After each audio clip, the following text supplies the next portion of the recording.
السلام علیکم ورحمۃ اللہ وبرکاتہ۔ توحیدوسنت.com۔ الحمد للہ وکفی وسلام علی عباده الذین اصطفی، اما بعد، اعوذ باللہ من الشیطان الرجیم، بسم اللہ الرحمن الرحیم۔ ان الدین عند اللہ الاسلام، سبحان ربک رب العزة عما یصفون، وسلام علی المرسلین والحمد للہ رب العالمین۔ اللهم صل على سيدنا محمد وعلى آل سيدنا محمد وبارك وسلم۔ اللهم صل على سيدنا محمد وعلى آل سيدنا محمد وبارك وسلم۔ اللهم صل على سيدنا محمد وعلى آل سيدنا محمد وبارك وسلم۔ دین اسلام دین فطرت ہے، انسان کو ایسی کامیاب زندگی گزارنے کا طریقہ سکھاتا ہے کہ وہ روتا ہوا دنیا میں آیا تھا مگر ہنستا ہوا دنیا سے واپس جاتا ہے۔ دین اسلام کے خلاف جو طریقہ زندگی بھی ہم اپنائیں گے وہ خلاف فطرت ہوگا، اس کے اندر کامیابی نہیں ہوگی۔ گزشتہ کل کے بیان میں اسی بات کو واضح کرنے کی کوشش کی گئی کہ فطرتی طور پر اللہ تعالیٰ نے عورت کو حیا اور شرم کی نعمت عطا کی ہے۔ اس کا عورت سے نکل جانا، دور ہو جانا خلاف فطرت بات ہے۔ دین اسلام حیا کو ایمان کا جز کہتا ہے، کفر کا ماحول حیا اور شرم کو بیماری کہتے ہیں۔ اس لیے دونوں سوسائٹیز کے اندر بنیادی فرق ہے، ان کی ڈائریکشن ڈائمیٹریکلی اپوزٹ ہے۔ دین اسلام اس بات کو پسند کرتا ہے کہ عورت پردہ میں رہے، اس میں شرم و حیا ہو، اور کفر کا ماحول اس بات کو پسند کرتا ہے کہ عورت گھر سے باہر نکلے، بلکہ اپنے کپڑوں سے بھی باہر نکل آئے تو اچھا ہے۔ نتیجہ کیا ہوا کہ دین اسلام کے مطابق زندگی گزارنے والی عورت جب ماں بنتی ہے اس کو عزتیں ملتی ہیں، اور کفر کے ماحول کی عورت جب ماں بنتی ہے تو اسے کوئی پوچھنے والا نہیں ہوتا۔ خامد ویسے ہی اسے چھوڑ کے دوسری عورتوں کے پیچھے بھاگ جاتا ہے۔ جس اولاد کو وہ پالتی ہے وہ اولاد بھی اس کے پاس نہیں رہتی، تو بیچاری بچوں کی جگہ گھر میں کتوں کو پالتی ہے۔ تنہائی کا عذاب اسے سہنا پڑتا ہے۔ جتنا وہ جوانی میں کلبوں کی زینت بنی تھی، اتنا ہی اب گھر کی تنہائی میں اس کو وقت گزارنا پڑتا ہے۔ پھر بے اختیار کہتی ہے لائف از ویری ڈیفیکلٹ۔ یوں سمجھیے کہ کفر کے ماحول میں عورت اپنی زندگی کا ابتدائی وقت اپنے آخری وقت کو مصیبت بنانے میں گزار دیتی ہے۔ اس لیے وہ عورت بڑھاپے سے ڈرتی ہے، بڑھاپے کا نام سن کر گھبراتی ہے۔ وہ صرف جوان رہنا چاہتی ہے، سمجھتی ہے کہ جب تک میرا جسم جوان ہے تب تک میری قدر ہے۔ تو معلوم ہوا کہ وہاں عورت کی قدر بحیثیت انسان کے نہیں، بحیثیت ایک کھلونا کے ہے۔ وہ کھلونا کارآمد ہے، کھیلنے کے قابل ہے، اس کی قدر ہے، اور اس کے بعد اس کی کوئی قدر نہیں۔ سارے سال میں ایک دن مدر ڈے کے طور پر منا لیا تو ماں کا حق پورا ہو گیا۔ یہ کہاں کا انصاف ہے؟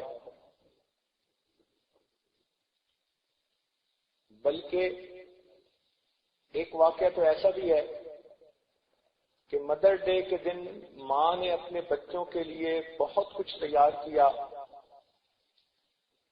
ٹائم طے تھا کہ وہ اتنے بجے آئیں گے، ماں ان کو ٹریٹ دے گی، دعوت دے گی، اور وہ کھا کے واپس چلے جائیں گے، چونکہ ہر ایک کی اپنی اپنی اپوائنٹمنٹس ہیں۔ ماں بیچاری نے کئی کھانے بنائے، جب وہ وقت آیا تو کبھی گھڑی کو دیکھے، کبھی کھانوں کو دیکھے کہ سال میں آج کا دن ایسا ہے کہ کم از کم بچوں کی شکلیں تو دیکھ لوں گی۔ ماں تو ہر جگہ ماں ہوتی ہے، اس کے اندر ممتا کا جذبہ ایک فطری جذبہ ہے، اسے کوئی نہیں چھین سکتا۔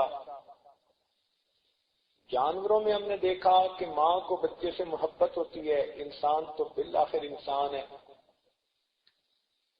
تاہم جب وقت آیا، دروازے کی گھنٹی بجی، بڑی خوشی سے اس نے دروازہ کھولا کہ میرے بچے آئیں گے اور بیٹھ کر ہم اکٹھا کھانا کھائیں گے، تو کیا دیکھتی ہے کہ دروازے پر ایک پوسٹ ڈیلیور کرنے والا آدمی کھڑا ہے، اور اس نے ایک خط اسے دیا جس میں بچوں نے لکھا تھا کہ ہم نے آنے کے پلان تو بنایا تھا، مگر ہمارے دوست نہیں مانے، ہماری مصروفیت ہے، تو اس لیے ہم خط کے ذریعے آپ کا شکریہ ادا کرتے ہیں۔ وہ عورت اتنی دکھی ہوئی کہ اس ڈاکیے کو کہنے لگی کہ خدا کے لیے آؤ اور میری بنی ہوئی چیزیں تم ہی کھا جاؤ۔ اب جب ماں سارا سال بچوں کی شکل دیکھنے کو ترستی ہے، اس ماں کی بھی زندگی کیا ہوگی؟ ماں کا مقام وہاں کیا ہے؟ ذمہ داری سے واقعہ سناتا ہوں۔ کنیکٹیکٹ ایک ریاست ہے جس میں ایک ماں نے اپنے جوان بیٹے پر مقدمہ کیا، ماں نے بھی وکیل کیا، بیٹے نے بھی وکیل کیا، مقدمے کی پروسیڈنگ ہوئی، اور یہ مقدمہ اخبارات کی بھی زینت بنا، ٹی وی اور ریڈیو پر بھی دکھایا گیا، کئی دن تک اس کی پروسیڈنگز چلتی رہی۔ مقدمے میں ماں نے یہ دعویٰ کیا، میں بیوہ ہوں، یہ جوان بیٹا میرے ساتھ گھر میں رہتا ہے۔ مقدمہ یہ ہے کہ اس نے اپنے گھر میں ایک کتا پالا ہوا ہے، یہ روزانہ 3 گھنٹے کتے کے ساتھ صرف کرتا ہے، کبھی اس کو نہلاتا ہے، کبھی کھلاتا ہے، کبھی ساتھ لے کے باہر جاتا ہے۔ میں ماں ہوں، اسی گھر میں رہتی ہوں، یہ 5 منٹ ملنے کے لیے میرے کمرے میں نہیں آتا، عدالت اس کو حکم دے کہ یہ 5 منٹ کے لیے مجھے اپنی شکل ہی دکھا جایا کرے۔ اب اس پر مقدمہ چلا، اور کئی دنوں کی پروسیڈنگز کے بعد ججمنٹ دی گئی کہ کتا چونکہ بچے نے خود پالا ہے، کتا اس کی لائبلٹی ہے، اس پر 3 گھنٹے لگیں یا 5 گھنٹے لگیں اس نوجوان کو لگانے پڑیں گے۔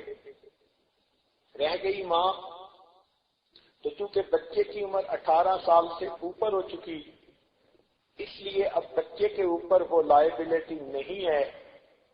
اگر اس کو کوئی پرابلم ہے تو وہ حکومت سے رابطہ کرے، حکومت اسے اولڈ ایج ہاؤس میں لے جائے گی اور اس کی ہر ضرورت کا انتظام کرے گی۔ ایک معاشرہ ہے جہاں ماں کا یہ مقام ہے، اور ایک معاشرہ ہے جو کہتا ہے کہ الجنت تحت اقدام امہاتکم، جنت تمہارے لیے ماں کے قدموں کے نیچے ہے۔ عورتیں خود سوچیں، اپنی عقل سے فیصلہ کریں کہ فطرت کا دین کون ہے، کون سا راستہ فطرت کے زیادہ قریب ہے۔ چونکہ کفر کے ماحول میں فطرت سے ہٹ کے زندگی گزارنی ہوتی ہے، اس لیے اول تو جوانی میں عورت ایسی گولیاں ہی کھاتی رہتی ہے کہ جس سے اولاد ہو ہی نہیں، اوائڈ کرتی ہے اولاد ہونے کو، سمجھتی ہے کہ اگر کوئی بچہ ہو گیا تو پھر میری طرف تو آنکھ اٹھا کے کوئی دیکھے گا ہی نہیں، میری زندگی کی حسرتیں تو پوری نہیں ہوگی۔ اول تو یہ خلاف فطرت کام اسے کرنے پڑتے ہیں، اس کی وجہ سے پتہ نہیں کتنی بیماریوں کا وہ شکار ہوتی ہے، اور اگر اس سے بچ بھی جاتی ہے تو پھر بڑی عمر میں اس کا پوچھنے والا کوئی نہیں ہوتا، نہ خامد پاس ہے نہ بچے پاس ہیں۔ آپ سوچ سکتی ہیں کہ عورت کی راتیں کیسے کٹتی ہوں گی، اتنے بڑے گھر کی تنہائی اسے کاٹتی ہوگی، تو اتنا برا بڑھاپا ہے عورت کا وہاں پر کہ انسان جیتے جاگتے قبر میں چلا جاتا ہے۔ مسلمان عورت کو مر کے قبر میں جاتی ہے، کفر کے ماحول کی عورت بوڑھی ہوتے ہی قبر میں چلی جاتی ہے، اور وہاں عورت کا بڑھاپا 60 سال کی عمر میں نہیں بلکہ 30 سال کے بعد شروع ہو جاتا ہے۔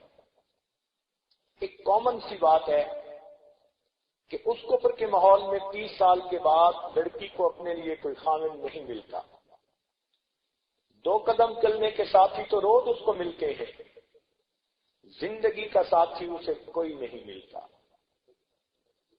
اب بتائیے کہ 30 سال سے لے کر مرنے تک جو عورت اپنے گھر کی قبر میں رہے گی تو اس کا کیا حشر ہوگا۔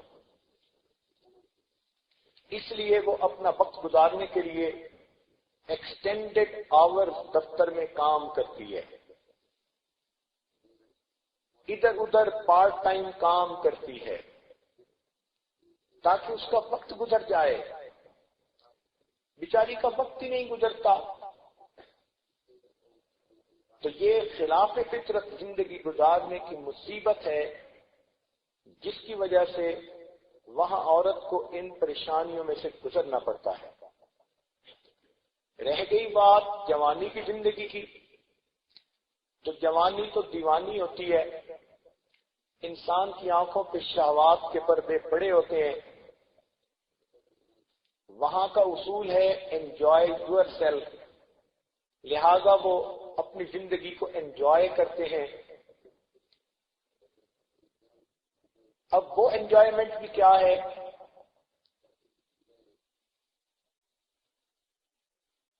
کہ عورت کے لیے ہر بندہ فائدے اٹھانے کی نیت سے اس کے قریب ہوتا ہے، اس کے دکھ درد کا ساتھی کوئی نہیں بنتا، اس کی زندگی کی ضرورتوں کا ذمہ دار کوئی نہیں بنتا۔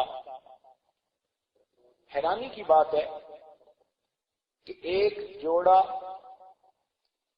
کے حالات زندگی اس عاجز کے سامنے بتائے گئے، 22 سال دونوں کو اکٹھا رہتے ہو گئے تھے، اور 22 سال کے بعد اس میاں بیوی کے درمیان محبت کا یہ عالم تھا کہ بیوی نے سگریٹ پینی ہوتی تو اپنے خاوند سے ادھار مانگتی تھی، اور خاوند نے سگریٹ پینی ہوتی تو بیوی سے ادھار مانگتا تھا۔ عورت اپنا کماتی اپنا پکاتی، مرد اپنے کھانے کا خود انتظام کرتا، فقط جسمانی ضرورت کے لیے دونوں اکٹھا رہتے تھے۔ اب آپ سوچئے 22 سال جو اکٹھے گزار چکے، اتنی بے حسی، اتنی بے وفائی، اتنی مادہ پرستی کہ اب بیوی اپنے خاوند سے سگریٹ بھی لے کے نہیں پی سکتی، اس کو بورو کرنی پڑتی ہے، پھر اسے واپس کرنی پڑے گی۔ دور کے ڈھول سہانے ہماری مسلمان بچیاں یہاں رہ کر وہاں کی مادی ترقی کو دیکھتی ہیں، سنتی ہیں، تو ان کے دلوں کے اندر خواہش بڑھتی ہے کہ ہم بھی اس ڈیولپڈ کنٹری میں جا کر رہیں، لیکن وہاں کے اندر کا حال کیا ہے یہ وہی لوگ جانتے ہیں جو وہاں آتے جاتے ہیں، جن کی زندگی کے سالوں وہاں گزر چکے ہیں۔ کہتے ہیں کہ جو جوتا پہنتا ہے اسی کو پتہ چلتا ہے کہ یہ کہاں سے چبھتا ہے. تو جو اس ماحول میں جا کر رہے اسی کو پتہ ہے وہاں کی خباثتوں کا. یہی نہیں کہ عورت کا یہ سلسلہ، مرد کا بڑھاپا بھی وہاں پر بہت ہی پریشان کن ہوتا ہے. بیٹے اور باپ کا تعلق اس وقت ختم ہو جاتا ہے جب بیٹا 18 سال کی عمر کا ہوتا ہے. اب بیٹا خود مختار ہے. اس کے بعد باپ کی اپنی زندگی، بیٹے کی اپنی زندگی. اتنا تعلق کہ ایک والد کو ہارٹ اٹیک ہوا اور اس کا بیٹا اپنے دوستوں کے ساتھ کھڑا باتیں کر رہا تھا. تو دوستوں نے پوچھا کہ سنے تمہارے ڈیڈ کو ہارٹ اٹیک ہوا ہے. کہنے لگا ہاں 2 دفعہ پہلے بھی ہوا تھا لیکن وہ ہاسپٹل سے بچ کے آ گیا. اب تیسری مرتبہ پھر ہارٹ اٹیک ہوا ہے. I hope he will be able to make up this time. اب اگر یہ بیٹے اور باپ کا تعلق ہے تو سوچو کہ پھر کیا ہے زندگی. ہمارے ایک پروفیسر خود بتاتے تھے کہ میں ایک کافر کے دفتر میں بیٹھا ہوا تھا، فون آیا ہاسپٹل سے آپ کے لیے کال ہے. ہم نے ہاسپٹل کا نام سنا تو متوجہ ہوئے کہ کیا بات ہے. اس نے فون پہ کہہ دیا کہ ٹھیک ہے تم اسے دفن کر دو اور بل میری طرف بھیج دینا، میں بل پے کر دوں گا. میں نے اس سے پوچھا کہ بھئی کیا ہے، کیوں کال آئی؟ کہنے لگا کوئی نہیں، ایسی وری کرنے کی بات کوئی نہیں. میرے ڈیڈ بیمار تھے، ہاسپٹلائز تھے. ڈاکٹر کی کال آئی کہ ان کی ڈیتھ ہو گئی. میں نے انہیں بتا دیا کہ میں مصروف ہوں، اس کو سیمیٹری سروسز کے حوالے کر دو، وہ اس کو دفن کر دیں گی اور بل میرے ایڈریس پر بھیج دیں گی تو میں اس کے بل پے کر دوں گا. یہ اگر باپ اور بیٹے کا تعلق ہے تو پھر زندگی حیوانیت نہیں تو پھر کیا ہے. اس لیے اس ماحول میں خلاف فطرت زندگی ہونے کی وجہ سے ماں باپ اور اولاد کا تعلق بہت کمزور ہوتا ہے. فیملی لائف کا سٹرکچر وہاں پر نہ ہونے کے برابر ہے. ہاں لوگ اپنی مجبوریوں سے عبرت سیکھتے ہوئے اور مسلمانوں کی آپس کی محبتوں کو دیکھتے ہوئے کوشش کرتے ہیں کہ مل جل کے رہیں، مگر وہ بھی اولاد پاس نہیں ہوتی. زیادہ سے زیادہ بوڑھا اور بڑھیا ایک دوسرے کے ساتھ مل کے رہیں گے. اولاد کے پاس فرصت نہیں ہوتی. بیٹا کہتے ہیں ابو آپ کھانستے رہتے ہیں اور مجھے یہ چیز بالکل برداشت نہیں ہوتی. I don't want to see your ugly face. اب آپ اپنے لیے اولڈ ایج ہاؤس میں جگہ ڈھونڈ لیجیے. چنانچہ ایک مشہور واقعہ ہے وہاں کا کہ ایک باپ بوڑھا ہوا تو بیٹے نے کہہ دیا کہ اب آپ کھانستے ہو ہر وقت اور اونچا بولتے ہو اور یہ کرتے ہو وہ کرتے ہو، میں ڈسٹرب ہوتا ہوں تو میں آپ کو اولڈ ایج ہاؤس میں لے کے جاتا. چنانچہ یہ اس کو اولڈ ایج ہاؤس میں لے کر گیا. اب باپ چیخ رہا ہے نہیں میں تمہارے ساتھ رہنا چاہتا ہوں، میں گھر رہنا چاہتا ہوں، یہاں تنہائی ہوگی، میں نہیں رہنا چاہتا. باپ چیختا رہا اور بیٹا اسے وہاں دھکیل کے حوالے کر کے واپس چلا گیا. اللہ تعالیٰ کی شان دیکھیے کہ باپ کی عمر اللہ نے لمبی کر دی.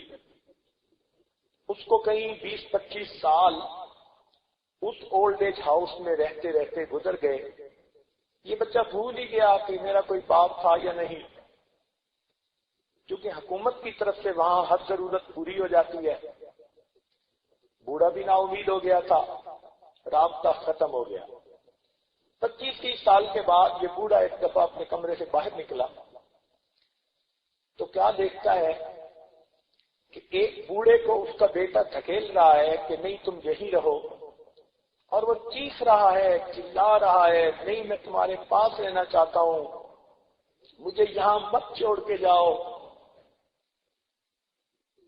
بوڑھا نے بہت شور مچایا، نوجوان اسے بالآخر چھوڑ کے چلا گیا. تو اس بوڑھے نے اس کو اپنی طرف بلایا اور کہا کہ کیوں روتے ہو، کیا بات ہے؟ یہاں بوڑھوں کے لیے ہی تو رہنے کی جگہ بنی ہوئی ہے، اور ہم آپس میں دوستی کر لیتے ہیں۔ جب دونوں کا آپس میں تعارف ہوا تو پہلا بوڑھا باپ تھا اور دوسرا بوڑھا اس کا وہ بیٹا تھا۔ اب اگر یہ زندگی ہے تو اس زندگی سے تو اللہ توبہ۔ ہمارے جوان بچے بچیوں کو چاہیے کہ وہ عقل کے ناخن لیں اور دین اسلام کی قدر کریں۔ ہمارے ماحول میں اگر برائیاں میں کیا ہیں تو وہ ہماری بدعملی کی وجہ سے ہے۔ احکام شریعت کے اندر حسن ہے، نبی علیہ السلام کی مبارک سنتوں کے اندر خوبصورتی ہے۔ اگر ہماری زندگی شریعت و سنت کے مطابق ہو تو ہمیں اس دنیا میں جنت کے مزے آئیں۔ تو اس لیے اگر کوئی یوں کہے کہ جی مسلمانوں میں بھی یہ ہوتی ہیں، تو مسلمانوں میں اس وقت ہوتی ہیں جب وہ اسلام کی بجائے کفر کے طریقوں کو اختیار کر لیتے ہیں۔ جب مسلمان بن کے رہتے ہیں تو پھر ان میں الفتیں اور محبتیں ہوتی ہیں، پیار ہوتا ہے، گھر کے سارے افراد ایک دوسرے کے دکھ درد کے ساتھی ہوتے ہیں، کانٹا ایک کو چبھتا ہے اور آنسو دوسرے کی آنکھ سے آتا ہے۔ پھر بھائی بیمار ہوتا ہے تو بہن ساری رات جاگتی ہے، سجدے میں پڑھ کے رو کے بھائی کی صحت کے لیے دعائیں مانگ رہی ہوتی ہے۔ یہ ہے فطرت کے مطابق زندگی جو دین اسلام نے ہمیں عطا کی۔ اس لیے اس عاجز نے کل ایک بات سمجھائی کہ اسلام حیا کا علمبردار ہے اور کفر کا ماحول بے حیائی کا علمبردار ہے۔ اس لیے ہمیں کفر کے ماحول سے نفرت ہونی چاہیے، اسلام کے ساتھ ہمیں فطری محبت ہونی چاہیے۔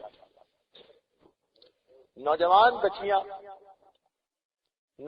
بچیاں اپنی کم علمی کی وجہ سے، نا تجربہ کاری کی وجہ سے وہ بھی انہی کفر کے طریقوں کو اپنا لیتی ہیں، یا ان کی تمنا رہتی ہے کہ ہمارا طرز زندگی بھی وہی بن جائے۔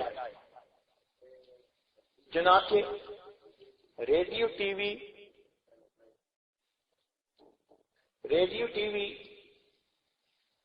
اور کیبل کی وجہ سے وہ ان کے زندگی کو دور سے دیکھتی ہیں اور ان کو دور کے ڈھول سہانے نظر آتے ہیں۔ آپ نے دیکھا ہوگا کہ یہ ڈش چھتری کی مانند ہے، مگر اس کا رخ الٹا ہوتا ہے۔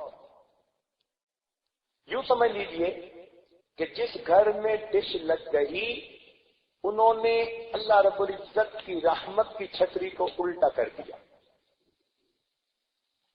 میں تو جس گھر میں ایک منحوس چیز کو دیکھتا ہوں تو فوراً دل میں یہ تصور جاتا ہے کہ کلمہ کی برکت سے اللہ تعالیٰ کی رحمت کی چھتری ان کے سر پہ تھی، انہوں نے اس منحوس چیز کو لگا کے رحمت کی چھتری کو الٹا کر دیا۔ پھر کہتے ہیں جی اولاد نیک نہیں بنی، ماں باپ کی فرما بردار نہیں بنی، جو خدا کا وفادار نہیں وہ پھر ماں باپ کا بھی وفادار نہیں۔ اس لیے اپنے بچوں کو دین کی زندگی سکھائیے تاکہ ان کی زندگی فطرت کے اصولوں پر آ جائے، اور نوجوان بچیوں کو بھی چاہیے کہ وہ اپنے آپ کو ایک مومنہ عورت بن کر زندگی گزارنے کے لیے تیار کریں۔ مومنہ عورت سب سے زیادہ اپنے ایمان کی حفاظت کرتی ہے اور اس کے بعد اپنی عزت و آبرو کی حفاظت کرتی ہے۔ جب جوانی کی عمر میں بچی قدم رکھتی ہے تو اس کو ارد گرد سے بہت قسم کے لوگوں سے واسطہ پڑتا ہے جن میں سے سب کے سب اس کے دشمن ہوتے ہیں۔ جان کے دشمن نہیں، عزت و آبرو کے دشمن، مگر یہ سب دوستی کے رنگ میں آتے ہیں، اپنے بن کے آتے ہیں، کوئی کزن کے رنگ میں، کوئی دور کے رشتہ دار کے رنگ میں، کوئی کلاس فیلو کے رنگ میں۔ دیکھنے میں وہ اپنے ہوتے ہیں، دیکھنے میں وہ اپنے ہوتے ہیں، لیکن حقیقت میں وہ سپنے ہوتے ہیں۔ اردو میں سانپ کہتے ہیں بڑے سانپ کو، اور سانپ کے بچے کو سپنا کہتے ہیں۔ گو اس خواب کو بھی سپنا کہہ دیتے ہیں، لیکن یہ آج جو لفظ استعمال کر رہا ہے وہ سانپ کے بچے کو سپنا کہتے ہیں۔ تو نوجوان بچیاں اس بات کی احتیاط کریں کہ جن کو یہ اپنا سمجھتی ہیں حقیقت میں وہ سپنے ہوتے ہیں، جن کو یہ بھائی سمجھتی ہیں حقیقت میں وہ قصائی ہوتے ہیں۔ ان کی عزت و ناموس کے لیے وہ خطرے کی گھنٹی ہوتے ہیں، اس لیے شریعت کی حدود کے اندر رہتے ہوئے تعلق رہے، اور جو کوئی پرسنل ریلیشن شپ بنانے کی کوشش کرے تو یہ لڑکی اس کو اسی وقت ٹکا کے جواب دے دے تاکہ دوسری مرتبہ اس کو کوئی بات کرنے کا موقع ہی نہ ملے۔ دل میں مخلوق کی محبت کا ہونا انسان کی بدبختی کی دلیل ہوتی ہے۔ آج ایسا وقت آ چکا کہ لوگوں نے فاسق کا نام عاشق رکھ دیا اور فسق کا نام عشق رکھ دیا۔ گناہ کا تعلق ہوتا ہے اور کہتے ہیں جی ہمیں ایک دوسرے کے ساتھ عشق ہے۔ یہ عشق نہیں، یہ فسق ہے۔ کسی خاکی کے مت کر خاک اپنی زندگانی کو، کسی خاکی پہ مت کر خاک اپنی زندگانی کو، جوانی کر فدا اس پر دیا جس نے جوانی کو۔ دیکھیں، مکھی کے پر ہوتے ہیں مگر مکھی کو پروانہ نہیں کہتے، اس لیے کہ وہ گندگی کی طلبگار ہوتی ہے۔ تو جس کے دل میں مخلوق کی محبت، وہ انسان نہیں، مقام انسانیت سے گر چکا۔ اہل دل اس کو دل نہیں کہتے جو تڑپتا نہ ہو خدا کے لیے۔ انسان وہی ہے جس کا دل اللہ کی محبت میں تڑپے، اور یہ جو دنیا کے تعلقات ہیں یہ تو جسموں کا ملاپ ہوتا ہے۔ اس لیے ان باتوں سے بہت زیادہ پرہیز کرنے کی ضرورت ہے۔ جوان العمر بچیاں جس طرح گھر کے کاموں میں اپنے ماں باپ کو ہاں کہتی ہیں، اسی طرح ان کو ایک لفظ نہ بھی سیکھنے کی ضرورت ہے۔ جب بھی ان کے ساتھ کوئی زیادہ تعلق بنانے کی کوشش کرے تو وہ کھلے لفظوں میں نہ کہنے کی عادت ڈالیں۔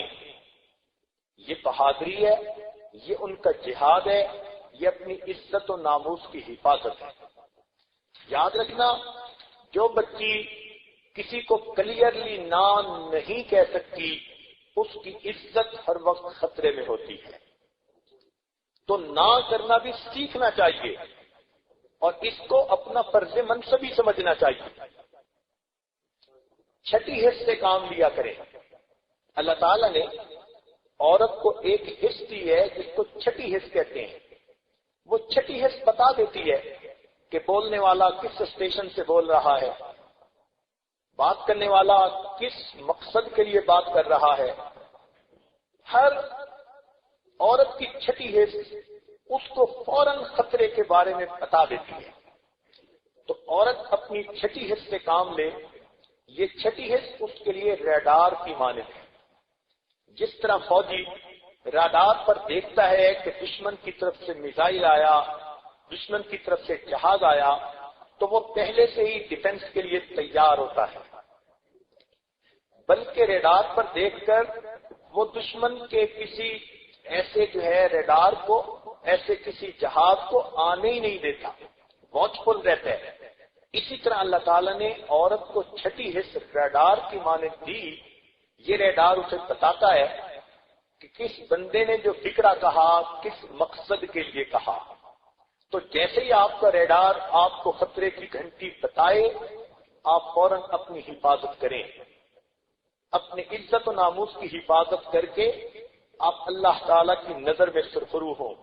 حدیث پاک میں آتا ہے کہ اگر کسی لڑکی کو کوئی مرد اپنی طرف متوجہ کرنے کی کوشش کرے اور وہ کہے کہ نہیں میں اللہ سے ڈرتی ہوں، تو اللہ تعالیٰ قیامت کے دن اس کو اپنے عرش کا سایہ عطا فرمائیں گے۔ تو آپ نو کہہ کر اللہ تعالیٰ کے عرش کے سائے کی مستحق بن جایا کریں۔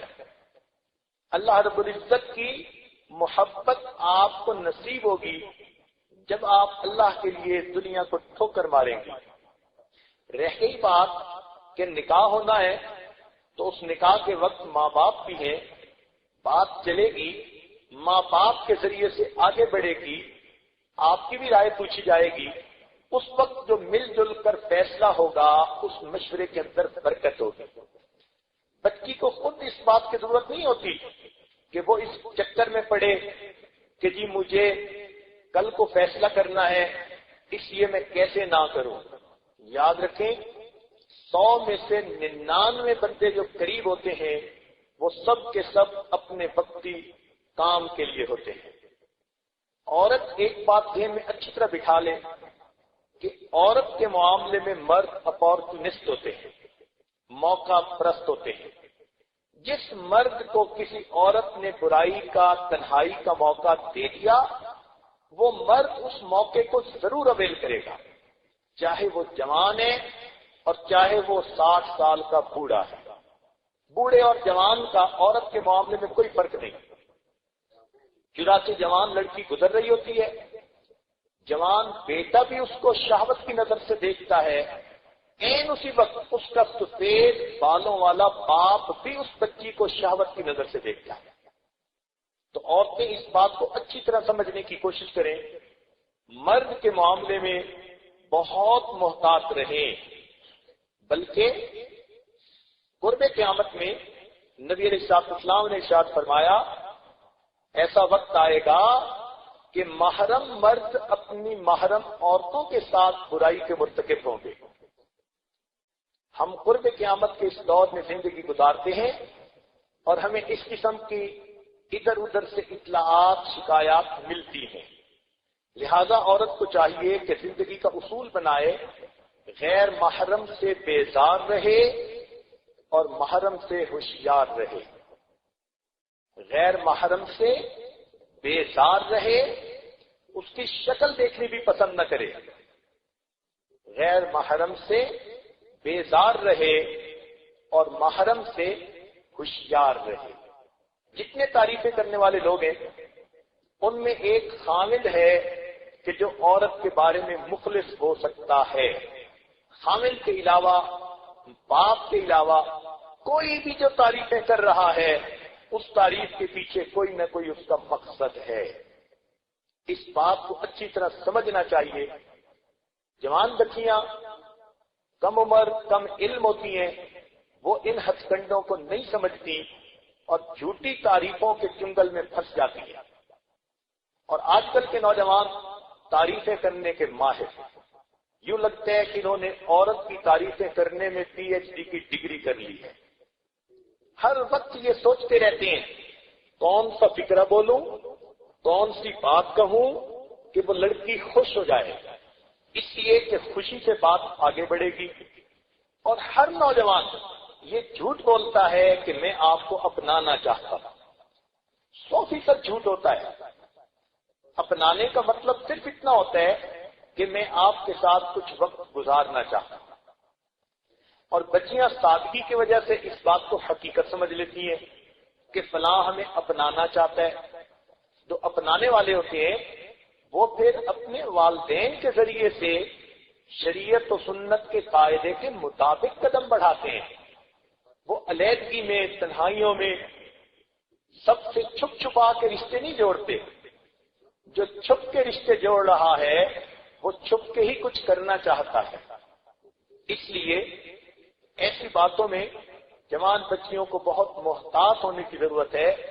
ہر تعریف کرنے والا اپنا نہیں ہوتا بلکہ ہر تعریف کرنے والا سپنا ہوتا ہے۔ تو اس سانپ سے بچنے کی ضرورت ہے۔ سانپ سے نہیں بچیں گی تو جان جائے گی، اور سپنے سے نہیں بچیں گی تو عزت جائے گی۔ اور بعد میں پھر ہاتھ ملنے کا فائدہ نہیں۔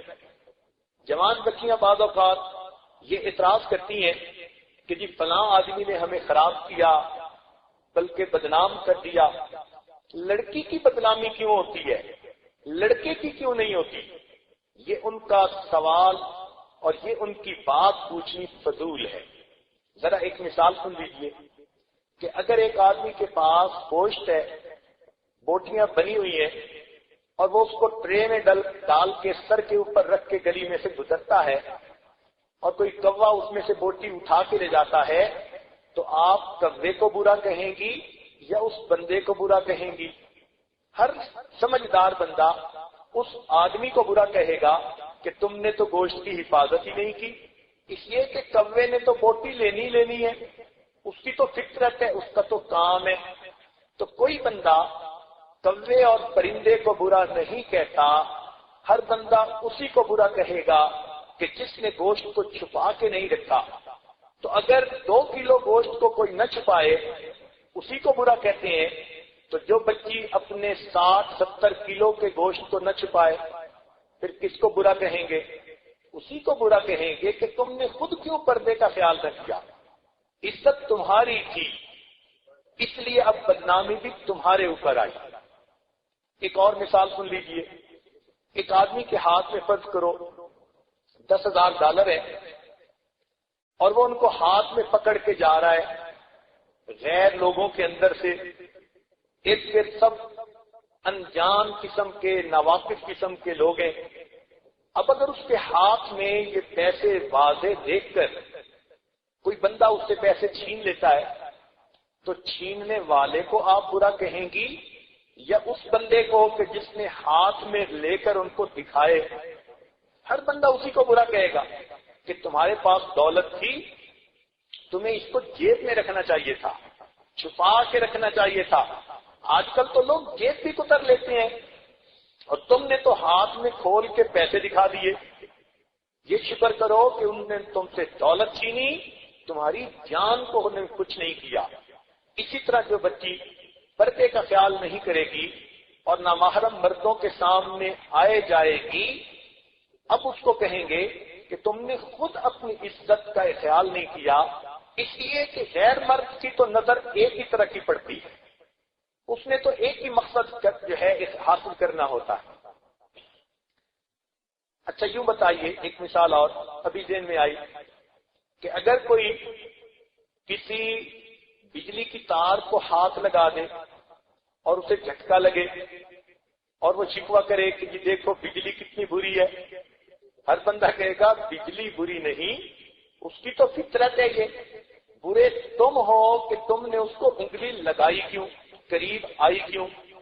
اسی طرح جو بچی یہ کہے کہ فلاں مرد نے مجھے برگلا لیا، مجھے باتوں میں اپنے لگا لیا اور مجھے اس نے بدنام کر دیا، تو اس پہ اعتراض مت کرو، اس لیے کہ اس سے تو توقع یہی رکھو۔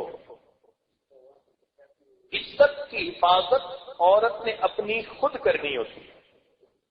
اسی لیے جن بچیوں کے دامن پہ دھبے لگ جاتے ہیں ان کی ساری زندگی برباد ہو جاتی ہے۔ یاد رکھنا، عورت کی ہر غلطی معاف ہو جاتی ہے، لیکن اس کے کردار کی غلطی کو مرد معاف نہیں کرتا۔ مرد کی عجیب فطرت ہے، خود اسی گناہ کا مرتکب ہوتا رہے گا، خود اسی گناہ کے اندر دن رات لگا رہے گا، لیکن جہاں بیوی کا معاملہ آیا تو بیوی سے وہ پارسائی چاہتا ہے۔ کتنی بے انصافی کی بات ہے، مگر مرد کی فطرت ہے، لہذا عورت سے غلطی ہوئی اور مرد نے اسے اپنے سے جدا کر دیا۔ کتنے گھر اس کی وجہ سے اجڑتے ہیں، کتنی بچیاں اس کی وجہ سے برباد ہوتی ہیں، ساری زندگی برباد رہتی ہیں، نہ ادھر کے رہے نہ ادھر کے رہے، نہ خدا ہی ملا نہ وصال سا۔ اور یہ بھی ذہن میں رکھیے کہ جو مرد ان کو اپنے قریب کرتے ہیں ان کو بھی اگر ان کے ساتھ جسمانی تعلق کا موقع مل گیا، اب وہ اس سے شادی کرنے پہ کبھی آبادہ نہیں ہوگا۔ چنانچہ اس عاجز کے سامنے ایک کیس آیا کہ جس میں ایک لڑکے نے اپنی رشتہ دار لڑکی کو بہت غلط طریقے سے استعمال کیا۔ جب بات آگے بڑھی دونوں طرف کے ماں باپ بھی رضامند ہو گئے کہ بھائی شادی ہی کر دیتے ہیں، لڑکا راضی نہیں۔ اب لڑکی پریشان کہ یہ تو اتنا روتا تھا، منتیں کرتا تھا، راتوں کو جاگتا تھا، یقین دہانیاں کرواتا تھا، اب جب سب راضی ہیں یہ نکاح کرنے پہ تیار کیوں نہیں؟ چنانچہ اس عاجز نے اس نوجوان کو بلا کر پوچھا کیوں نکاح نہیں کرنا چاہتے؟ اس نے ایک موٹی سی بات کہہ دی، کہتے ہیں کہ مجھے اعتبار نہیں، جو کنوارے پن میں میرے ساتھ برا کام کر سکتی ہے، جب وہ میری بیوی بنے گی اور میں گھر پہ نہیں تو وہ کسی اور کے ساتھ بھی یہ معاملہ کر سکتی ہے۔ تو یوں سمجھیے کہ جس بچی نے کسی مرد کو اپنے اوپر اختیار دے دیا وہ ہمیشہ کے لیے اس کی نظر میں بے اعتبار بن گئی۔ یہ نہیں کہ اس سے پیار بڑھتا ہے بلکہ عورت بے اعتماد بن جاتی ہے۔ وہ مرد اس کو کبھی بیوی کے طور پہ نہیں اپنائے گا، بیوی کے طور پہ مرد کی یہ فطرت ہے، وہ اسی کو اپنائے گا کہ جس کو وہ نیک اور پارسا سمجھے گا اس کو اپنے بچوں کی ماں بنائے گا اور باقیوں کے ساتھ اس نے وقت گزارنا ہے۔ اس لیے جس طرح مرد کو جہاد کے لیے ہر طرف سے حملے کا خطرہ رہتا ہے، جوان بچی کو اپنی عزت کے معاملے میں ہر طرف سے خطرہ رہتا ہے، اور اللہ نے گھر میں اس کا یہ جہاد بنا دیا، اس کو چاہیے کہ اپنی عزت و آبرو کی حفاظت کرے۔ ماں باپ کو بھی چاہیے کہ وہ اپنے جوان بچوں کی خیر خبر رکھیں۔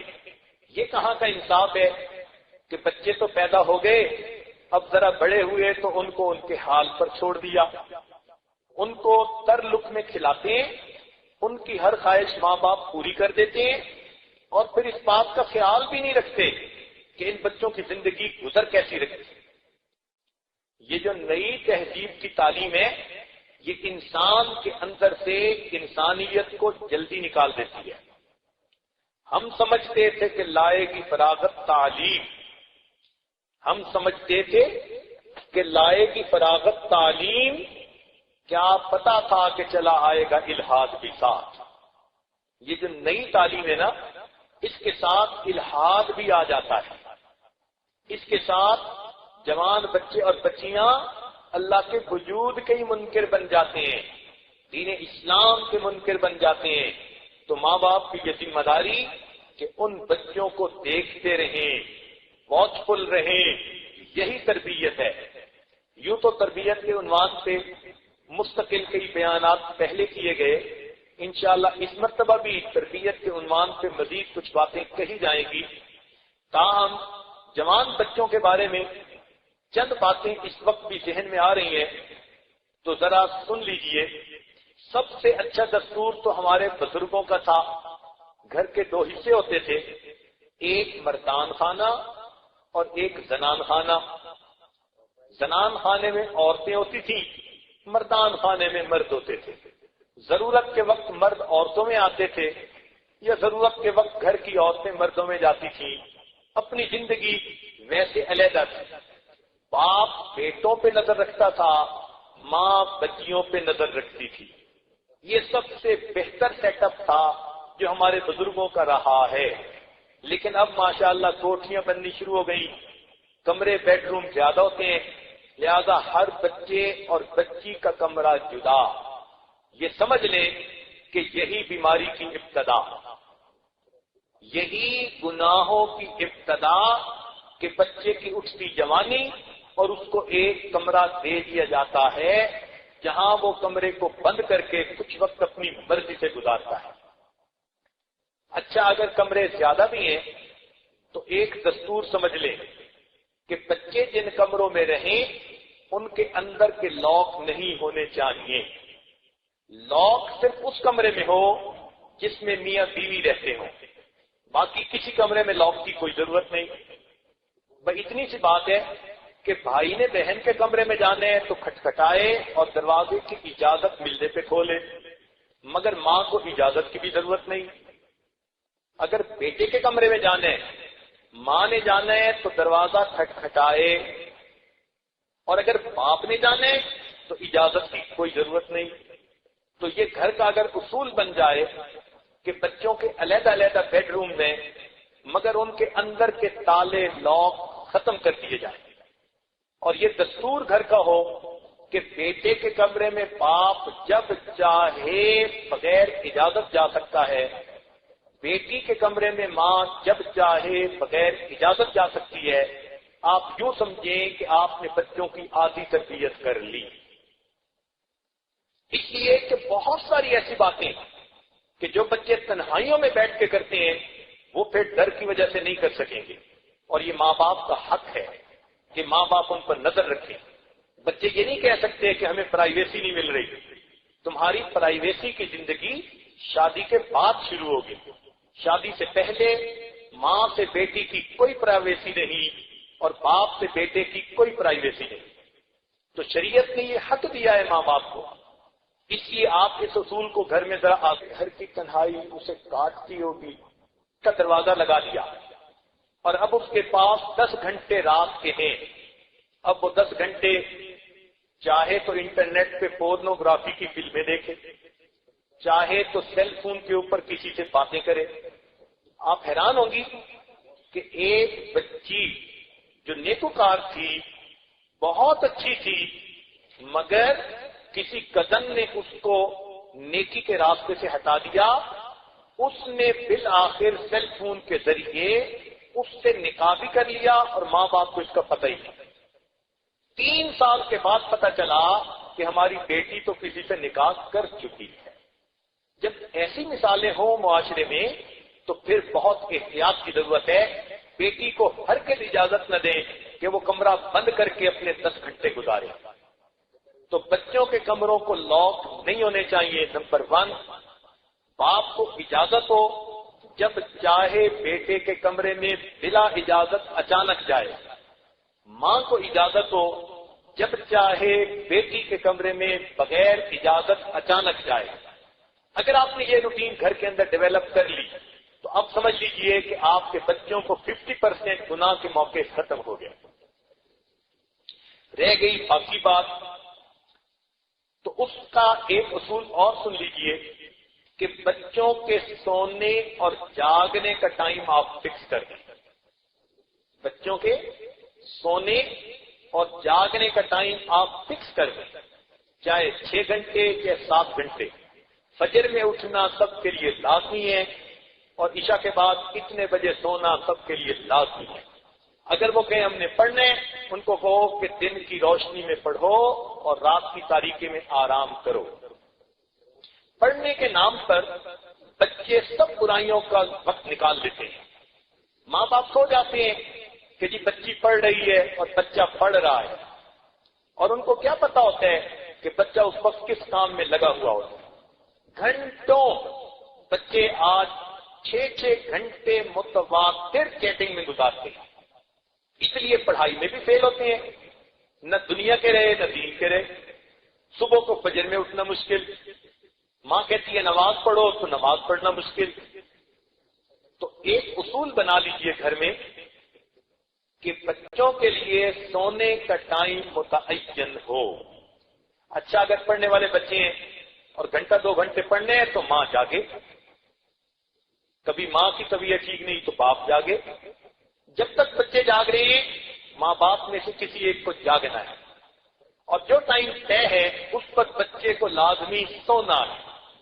ماں اپنے بیٹی کی کمرے کی لائٹ آف کرے اور اس کو بستر پہ سلا کے پھر نکل آئے اور پھر سوئے، اور پھر اٹھ کے دیکھے بھی صحیح کہ کیا وہ سوئی ہی ہوئی ہے یا کہیں کھوئی ہوئی ہے. اگر آپ نے بچوں کے سونے کا وقت متعین کر دیا اور جاگنے کا وقت متعین کر دیا تو آپ نے مزید 25% برائی کو روک لیا. یہ 2 باتیں چھوٹی سی ہیں مگر بہت بڑے بڑے کبائر سے بچوں کو بچا دیتی ہیں. بچے معصوم ہوتے ہیں شروع میں، ان کو جس طرح سے ماں باپ تربیت دیں گے وہ ویسے ڈھل جائیں گے. تو ان کو گناہ کے موقع سے بچائیں. شروع میں ہو سکتا ہے وہ تنگی محسوس کریں، لیکن کل کو جب ان کی جوانیاں بے داغ ہوں گی اور پاک جوانیاں ہوں گی تو کل کو وہ ماں باپ کے بے نام غلام بن کے زندگی گزاریں گے. تو ایک تو بچوں کو کمرے میں لاک لگانے کی اجازت نہ ہو، دوسرا ان کے سونے جاگنے کا ٹائم پورا ہو. اور اگر آپ کسی کو دیکھیں کہ فجر جاگنے میں سستی ہو رہی ہے تو اس کو خطرے کی گھنٹی سمجھیں. اس بچے کو رات کو نیند کا موقع کیوں نہیں ملا؟ اب پیار سے اس سے ذرا وجہ پوچھئے، گیس کیجئے. بیٹا ہے تو باپ اس کام کو کرے اور بیٹی ہے تو ماں اس کام کو کرے. فجر میں بچوں کا جاگنا ایک بہترین علامت ہے کہ بچوں کی رات کیسی گزری ہے. اور آج تو پڑھائی کے نام پہ بچے ساری رات جاگتے ہیں، الٹے کام کرتے ہیں اور صبح فجر میں نہیں اٹھتے. امی میں اسکول کا کام کرتا رہا، سونے کا موقع نہیں ملا. اور امی صاحبہ بڑے پیار سے بچے کی بات مان جاتی ہیں. تو یہ بات ذہن میں رکھیے کہ ایک تو ان کا سلیپنگ ٹائم متعین ہو، دوسرا ان کے کمرے کے اندر لاک نہ ہو، اور تیسرا ان کے سامان کو آپ چیک کرتی رہیں کہ کسی کے پاس موبائل تو نہیں. یہ آپ کا حق ہے، آپ جانچ پڑتال بغیر اطلاع کے کر سکتی ہیں. شریعت نے ماں باپ کو اس کا حکم دیا کہ وہ بچے کی تربیت کے لیے ایسی چیزوں کو کرنے کا اختیار رکھتی ہیں. اس کے کمرے میں دیکھیں، اس کے کپڑوں میں دیکھیں، چیک کرتی رہیں کہ اس کے پاس فون تو نہیں. اول تو خود لے کے دینے کی ضرورت ہی نہیں. جو لے کے دیتے ہیں یوں سمجھ لیں کہ وہ ان کو ایک برائی کا ٹکٹ کٹوا کے دے رہے ہیں. پھر ان کا کیا، ہر بچے اور بچی کے ہاتھ میں فون کا ہونا یہ کہاں کی ضرورت ہے؟ تو اول تو ایک عمر میں ان کو دینا ہی نہیں چاہیے. ہاں شادی کے بعد ان کو لے کر دیا، کوئی ضرورت ہے تو اپنی جگہ. اسٹوڈنٹ شپ میں کیا ضرورت ہوتی ہے؟ تو اول تو ان کے پاس فون ہونا نہیں چاہیے. ہو بھی صحیح تو پھر اس بات پہ نظر رکھیں کہ اس فون کے ایس ایم ایس میسج کیسے ہوتے ہیں. بچہ نہانے گیا اس کا فون چیک کریں، بچہ گھر کے کام میں گیا فون چیک کریں، بیٹی کچن میں بیٹھی کھانا کھا رہی ہے اس کا فون چیک کریں. ویسے تو وہ فون کو اس طرح چھپا کے رکھتے ہیں جس طرح اپنے گناہوں کو چھپاتے ہیں. ان کو پتا ہوتا ہے کہ ہمارے فون کے اندر سب کچھ کچا چٹا موجود ہے. لیکن جب آپ ٹو رکھیں گی اس لیے کہ آپ نے شیطان کے راستے کو بند کرنا ہے تو آپ کو اس پر اجر ملے گا. یہ تجسس نہیں کہلائے گا بلکہ یہ تربیت کہلائے گی. تو آپ بیٹی کا فون لیں اور ذرا اس کے ایس ایم ایس میسج کو ریڈ کرنا سیکھیں. یہ کہاں کا انصاف ہے کہ فون تو لے کے دے دیتے ہیں اور ماں کو پتہ ہی نہیں کہ فون پہ ہوتا کیا ہے. تربیت بھی سیکھنی پڑتی ہے.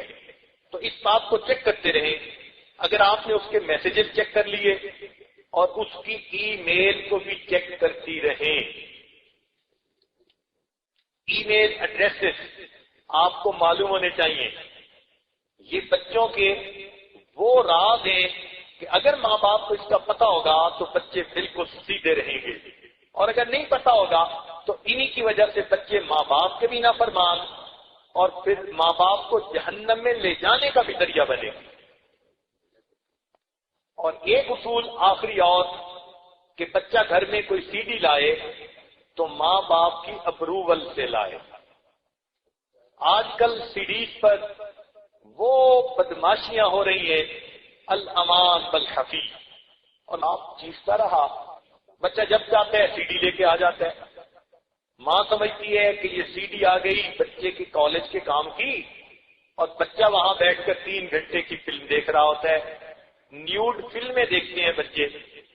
تو اس لیے اس بات پہ بھی چیک رکھیں کہ یہ بچہ بھول ہی گیا کہ میرا کوئی باپ، یا دوسری تو ماں باپ کی اپروول سے آئے ورنہ نہیں آئے. اگر ان چند باتوں پہ آپ نظر رکھیں تو یوں سمجھیں کہ 90% گناہوں کے مواقع ختم ہو گئے. اب باقی 10% کو آپ اپنی ججمنٹ پہ جو ہے وہ پہچانے. بچے کے اٹھنے بیٹھنے، آنے جانے، اس کے سونے جاگنے سے اس کا پتہ چل جاتا ہے.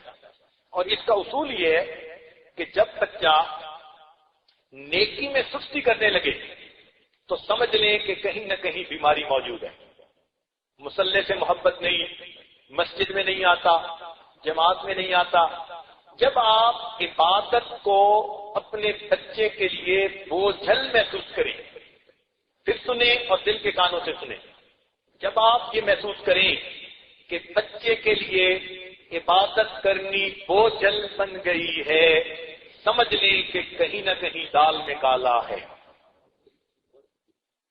اس لیے کہ جس کے دل کے اندر صفائی ہوگی، نیکی کرنا اس کے لیے آسان ہوگا۔ ایسی بچی نیکی میں کوئی رکاوٹ محسوس نہیں کرے گی، ایسا بچہ نیکی میں کوئی رکاوٹ محسوس نہیں کرے گا۔ تو جب آپ نے ان باتوں پر عمل کر لیا تو گویا آپ نے اپنے پیارے بچوں کو جہنم پہ جانے والے راستوں سے ہٹا دیا۔ کچھ لوگ ہوتے ہیں نا جو جہنم کے راستوں پہ لے جانا چاہتے ہیں، ماں باپ ان کو جہنم کے راستوں سے بچانا چاہتے ہیں۔ جیسے نبی علیہ السلام نے ارشاد فرمایا، لوگوں تمہاری مثال ایسے ہے کہ جیسے کچھ لوگ ہیں جو جہنم کی طرف بھاگے چلے جا رہے ہیں اور میں تمہیں کمر سے پکڑ پکڑ کے پیچھے ہٹا رہا۔ تو یوں سمجھیے کہ باہر کے لوگ ہمارے بچوں کو جہنم کی طرف کھینچ رہے ہیں، اس لیے کہ وہ شیطان کے ایجنٹ ہیں، نمائندے ہیں، اور ہم ماں باپ، ہم رحمان کے نمائندے ہیں۔ ہم نے ان بچوں کو جہنم سے ہٹا کے نیکی کی طرف لے جانا ہے، جنت کا گھر دکھانا ہے۔ اچھا دیکھیے جوان بچیاں، ذرا یہ بات توجہ سے سنیں کہ اگر آپ ایک چوراہے پر بیٹھی ہیں اور دونوں طرف سے ٹریفک آ رہی ہے، مگر ایک راستہ جاتا ہے قید خانے کو، پریزن کو، جیل کو، اور دوسرا راستہ جاتا ہے آپ کے گھر کو۔ اب آپ کے پاس جب بھی کوئی گاڑی آ کے رکتی ہے تو لکھا ہوتا ہے کہ جیل جا رہا ہوں، آپ کو فری رائڈ دینا چاہتا ہوں، بیٹھ جائیے۔ تو کیا آپ اس پر بیٹھیں گی؟ نو کہیں گی، دیکھیں گی بھی نہیں اس کی طرف۔ جب بھی کوئی گاڑی رکے گی اور لکھا ہوگا کہ جیل جانے والی گاڑی اور لکھا ہوگا کہ فری سواری اویلیبل ہے، تو آپ فری رائڈ کبھی نہیں لیں گی، آپ کہیں گی مجھے جیل نہیں جانا۔ اسی طرح جب بھی کوئی مرد کسی کی تعریف کرتا ہے اور اس کو گناہ کی طرف اشارے کرتا ہے تو وہ یوں کہہ رہا ہوتا ہے کہ میں جہنم کی طرف جا رہا ہوں، آپ کو فری رائڈ دینا چاہتا ہوں، فری رائڈ لے لیجیے۔ تو کیا آپ لینا پسند کریں گی؟ کبھی نہیں۔ اس لیے محتاط رہیے، اپنی عزت و آبرو کی حفاظت کیجیے۔ جس نے جوانی میں اپنی عزت کی حفاظت کر لی، یہ انسان قیامت کے دن کبھی رسوا نہیں کیا جائے گا۔ در جوانی توبہ کردن شیوے پیغمبری، در جوانی توبہ کردن شیوے پیغمبری، وقت پیری گرگ ظالم میں شبد پرہیزگار۔ جوانی میں نیکی کرنا، توبہ کرنا، یہ پیغمبروں کا شیوا ہے، اور بوڑھا ہو کر تو بھیڑیا بھی بڑا پرہیزگار بن جاتا ہے۔ اس لیے کہ اب بکری ہاتھ کیوں نہیں آتی۔ تو جوانی کے اندر اپنی عزت و ناموس کی حفاظت کرنا اور بے داغ جوانی لے کر جانا، اس کے لیے دعائیں اللہ سے مانگا کریں۔ روز 2 رکعت نفل پڑھ کے دعا مانگیں، اے مالک آج کے دن میری عزت سلامت رہی اور تو نے میرے لیے آج کا دن عافیت والا دن بنا دیا۔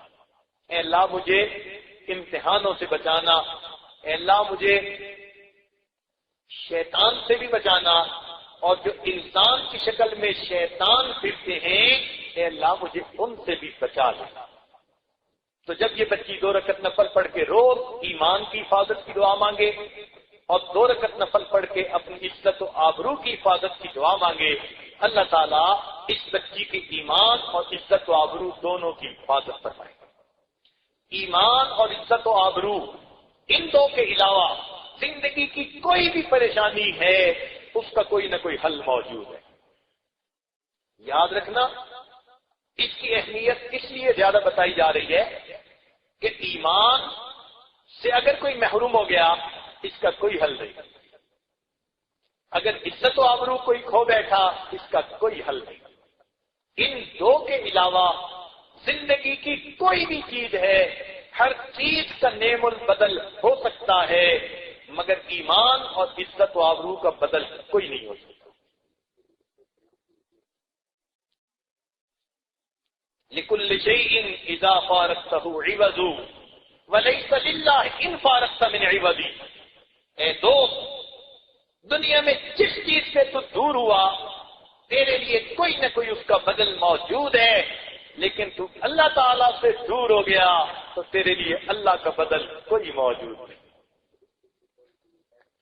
اس لیے اس کی حفاظت کیجیے، اور اس کی حفاظت کا طریقہ یہ کہ ہم دین اسلام سے محبت رکھیں اور کفر اور کافری سے نفرت رکھیں. نبی علیہ السلام نے ہمیں دعا سکھائی، رضیت باللہ ربا وبمحمد نبیا وبالاسلام دینا. کتنی پیاری دعا ہے، دل میں ٹھنڈک ڈال دینے والی. صبح و شام اس کو پڑھا کریں، اللہ تعالیٰ ایمان کی حفاظت فرما دیتے ہیں. تو اس لیے ان باتوں کو ذرا دل کے کانوں سے سن کے اپنے زندگی میں لاگو کر لیجئے. ایک حدیث ہے نبی علیہ السلام کی کہ جو کوئی تمہارے منہ پہ تعریف کرے تم اس کے منہ میں مٹی ڈالو. بچیوں کو اس کا شاید پتہ ہی نہیں ہوتا، اور آج کے دور میں بچیوں کو اس کی زیادہ ضرورت پیش آتی ہے، اس لیے کہ جو بھی مرد گناہ کے لیے ان کے قریب ہوتا ہے وہ تعریف کے راستے سے قریب ہوتا ہے.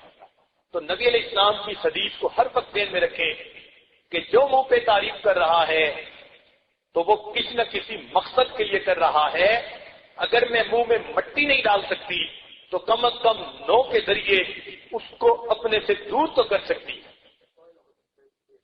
ڈانٹ پلائیے، اس کو جرأت نہ ہو. اس لیے شریعت نے کتنا پیارا اصول بتایا، کبھی غیر محرم سے بات کرنے کی ضرورت پڑ ہی جائے فلا تخضعن بالقول. تم بات کو ایسے انداز سے کرو کہ اس کو ایک سے دوسرا فکرہ بولنے کی جو ہے وہ جرأت ہی نہ ہو.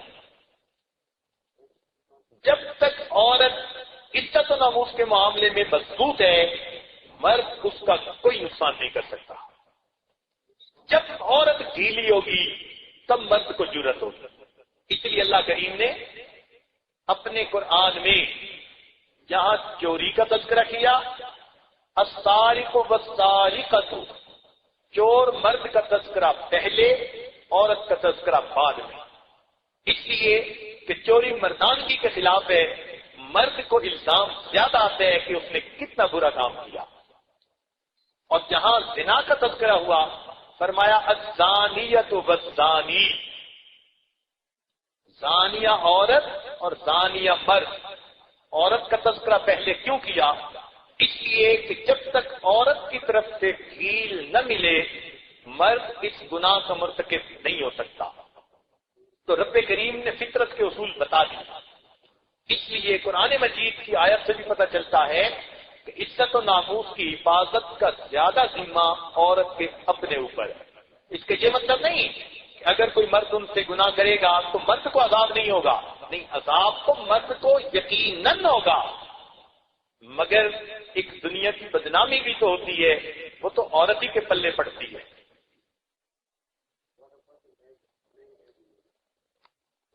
تو عورت کا جہاد اپنے ایمان کی حفاظت، اپنے عزت و ناموس کی حفاظت.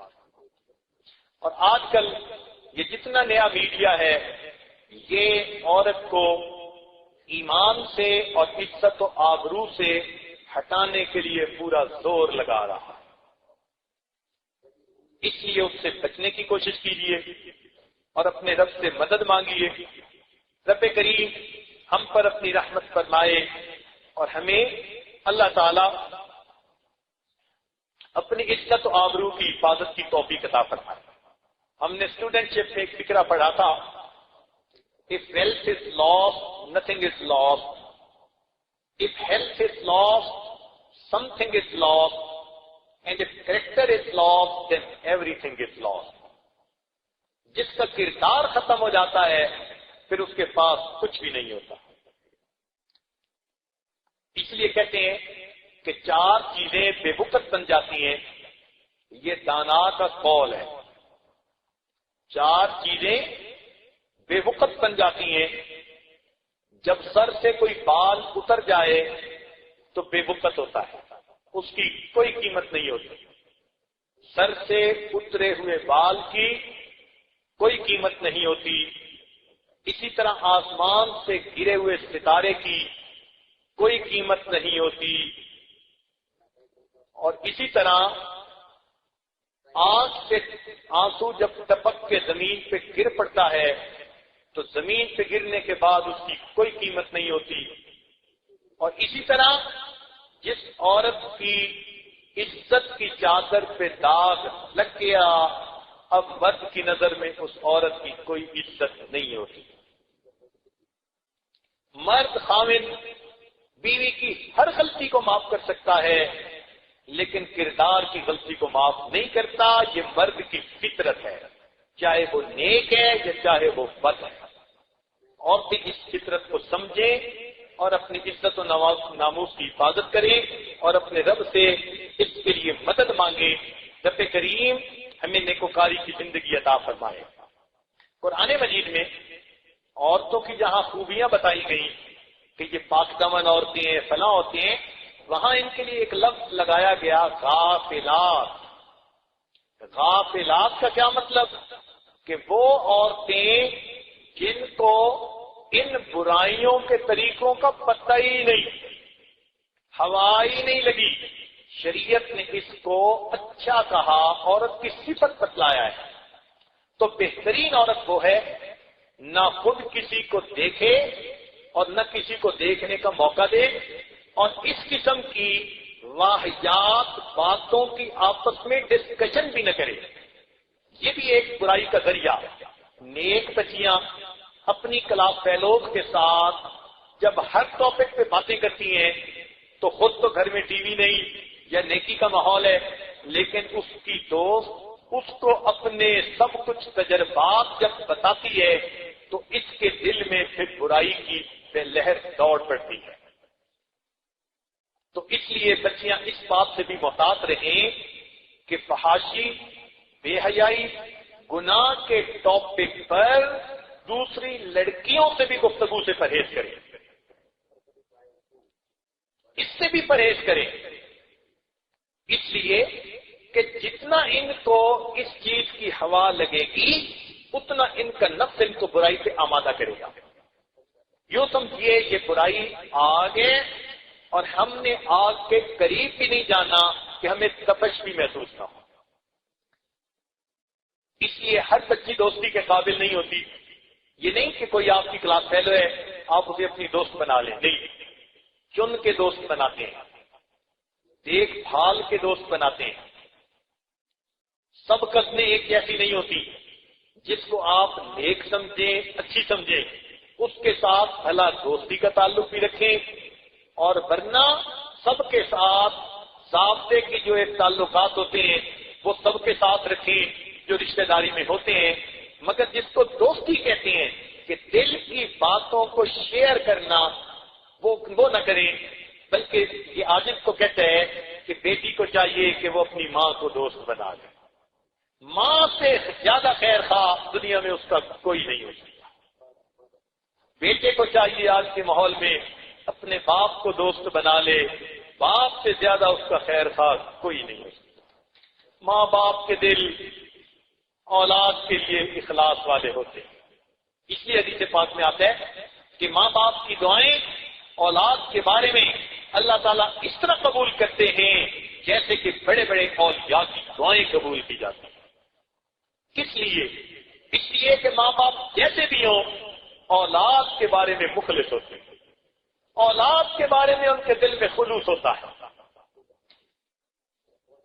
اس لیے تو ان کی دعائیں قبول اللہ کے ہاں اس اخلاص کی وجہ سے۔ کہتے ہیں ایک بزرگ تھے، ان کی والدہ فوت ہوئی، اللہ تعالیٰ نے الہام فرمایا اے میرے بندے، جس کی دعائیں تیری حفاظت کرتی تھی وہ ہستی دنیا سے اٹھ گئی ہے، اب ذرا صبر کے قدم اٹھانا۔ ہمیں کیا پتا ماں باپ کی دعائیں کہاں کہاں ہماری حفاظت کر رہی ہوتی۔ تو اس لیے یہ اصول سمجھ لیں بچیاں کہ زندگی میں اگر دوست بنانا ہے تو اپنے کنوارے پن میں اپنی ماں کو بنائیں، اور اگر شادی کی زندگی تو پھر محبتوں کا مرکز اپنے میاں کو بنائیں۔ بس ان دو ہستیوں کے سوا اس کو دنیا میں خلوص کہیں نہیں ملے گا، پروٹیکشن کہیں نہیں ملے گی، ہر جگہ کہیں نہ کہیں کوئی طمع، کوئی مطلب ہوگا۔ اللہ تعالی ہمیں برائی کی زندگی سے محفوظ فرمائے اور ہماری عزتوں کی، ایمان کی اللہ تعالی حفاظت فرمائے، اور رب کریم ہماری نئی نسل کو دین اسلام کے مطابق زندگی گزارنے کی توفیق نصیب فرمائے۔ وآخر دعوانا ان الحمد للہ رب العالمین۔